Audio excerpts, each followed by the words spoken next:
Naglabas nga ng ilang statement si Maria Ressa na CEO ng Rappler na Least News Agency sa bansa.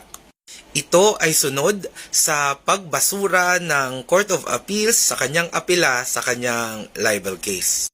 Mag-react tayo? Let's do this! Ayon kay Ressa, if I go to jail unjustly, Filipino citizens lose far more than I do? Oh my God, tinodo niya na talaga ang kapal ng muka. Maliban dito ay kinokonekta niya ang desisyon ng Court of Appeals sa administrasyon ni BBM.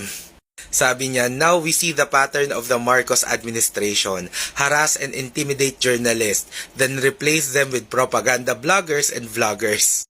Death by 1,000 cuts of the PH Constitution and our democracy.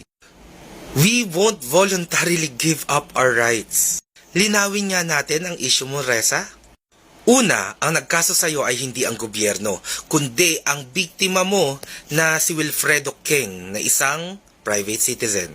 Si Wilfredo Keng na tinanggihan nyo na mapublish man lang ang kanyang side of story.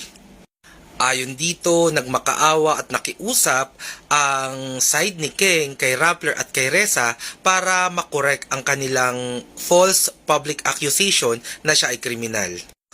O kahit man lang mapublish yung side niya ng kwento. Tumanggi ang Rappler at si Ressa at dininay nila ang karapatan ni Keng na malinis ang kanyang pangalan. Kung may lumalabag dito ng konstitusyon at hindi nagiging makatarungan, hindi yung gobyerno yon o ang admin ni BBM, kundi ikaw at ang Rappler. Kayo na naging libelous kay Wilfredo Keng at tinanggihan din siyang i-publish ang kanyang side ng story na di ba trabaho nyo dapat at tungkulin nyo bilang mga journalists? Una, sinabi mo na if you will go to jail unjustly. 1, you will not go to jail unjustly. Kapag ka nakulong ka, it means justice system is working and justice is served.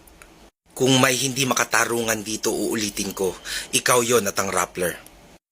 At sinabi mo pa na kapag nakulong ka, Filipino citizens lose far more than you do. Sorry Ressa, wala kang ambag sa buhay namin. Kaya kung makukulong ka ay hindi ka kawalan at hindi kami talo. Kung may mawawala man sa amin, yon ay isang pabigat at pahirap sa bansa.